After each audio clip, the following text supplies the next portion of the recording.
Assalamualaikum dan salam sejahtera. Saya Nursyazah Ayuni binti Ibrahim, nombor metrik 287533.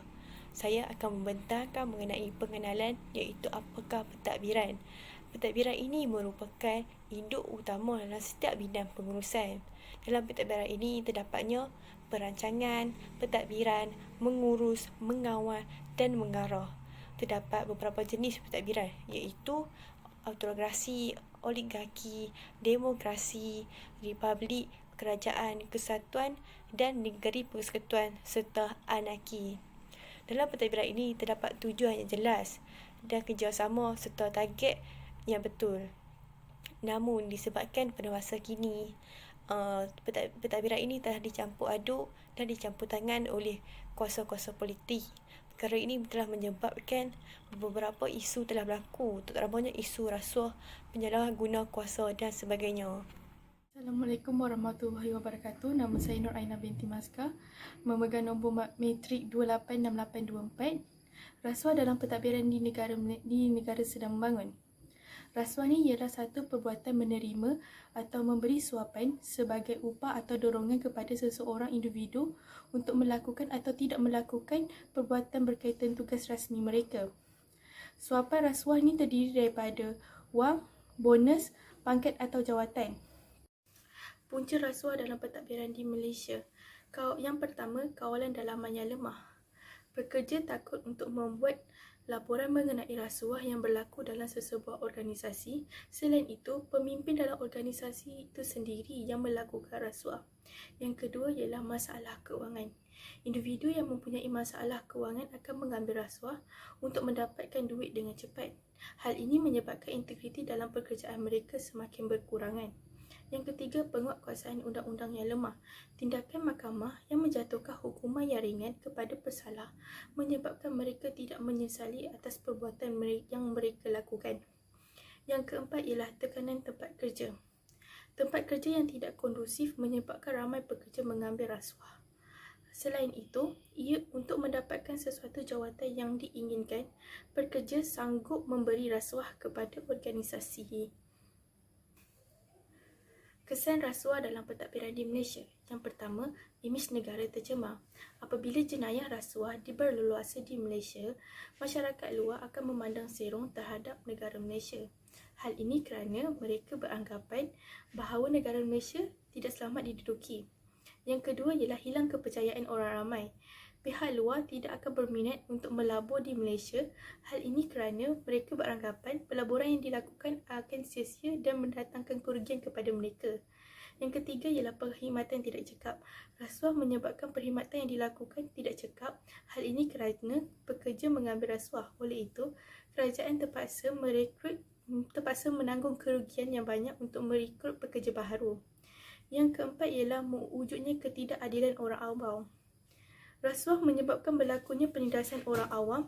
Individu yang tidak memiliki wang yang banyak menyebabkan mereka ditindas oleh orang-orang yang berjawatan tinggi. Assalamualaikum, nama saya Muhammad Faizal Fadik, memegang kad metrik 287104. Hari ini saya terusnya dengan isu rasuah dalam pentadbiran Indonesia. Okey, hari ini Indonesia merupakan negara yang sedang membangun juga. And then isu rasuah di Indonesia ini tercatat peningkatan terhadap isu rasuah pada tahun 2020 yang tercatat hampir 102 peningkatan pada indeks pencapaian dalam CPICP yang mencatatkan isu rasuah yang tertinggi dalam di Indonesia pada tahun 2020 berbanding pada tahun yang dahulu, iaitu hanya 84% saja. Seterusnya, punca rasuah yang terjadi di Indonesia ialah kelemahan individu.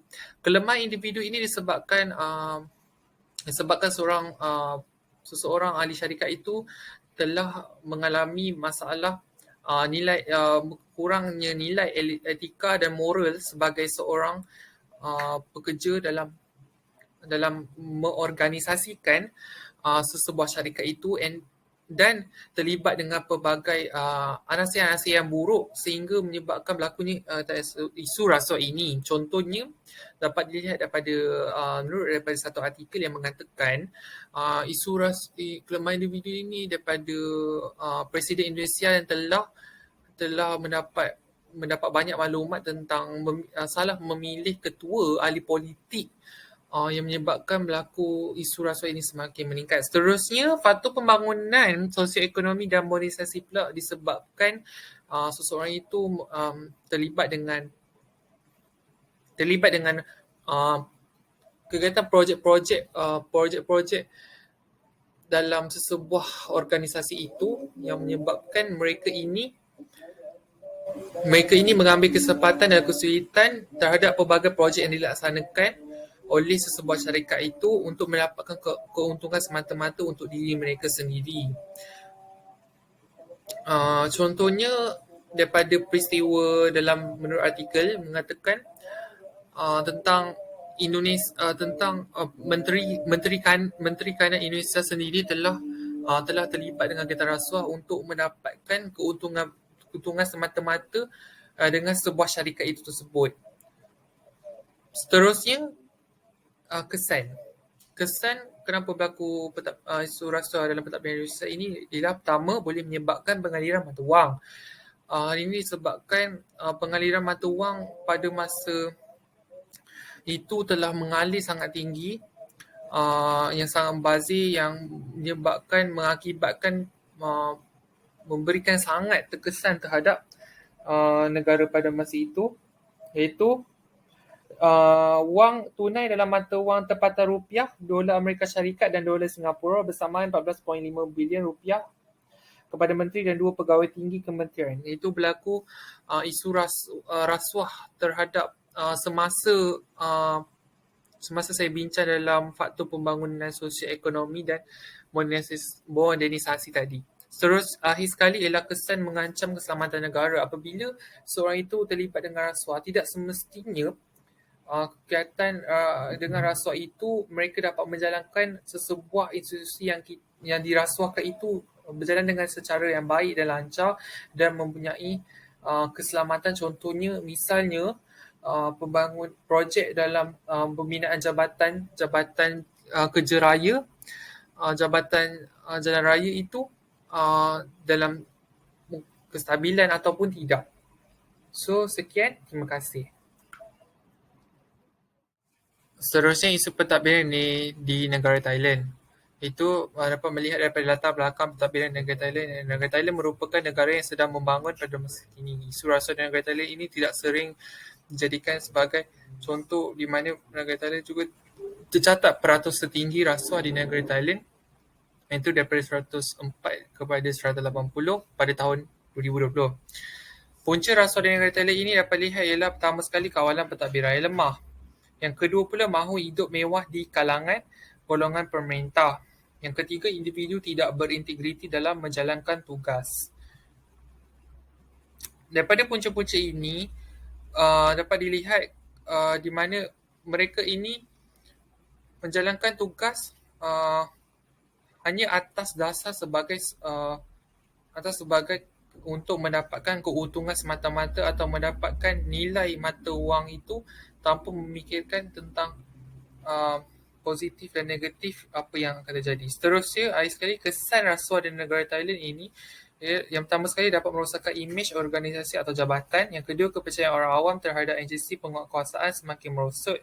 Dan ketiga, masalah lain seperti kerosakan ekonomi, pengabaian kepentingan masyarakat dan sebagainya. Ini juga mendorong kepada berlakunya isu pentadbiran, isu rasuah dalam pentadbiran di negara Thailand. Sekian, terima kasih. Kesimpulannya, masalah-masalah pentadbiran yang telah berlaku di negara sedang bangun akan memberi impak dan kesan negatif kepada perkembangan pembangunan mereka. Seterusnya, kebanyakan masalah-masalah pentadbiran yang berlaku disebabkan kepentingan peribadi dan terdapat ahli-ahli pentadbir dan ahli-ahli politik yang kurang cekap dan ingin mengambil kesempatan dalam sektor pentadbiran. Selain itu, pelaksanaan yang dilakukan oleh pentadbiran juga tidak jelas, malah menunjukkan tiada objektif.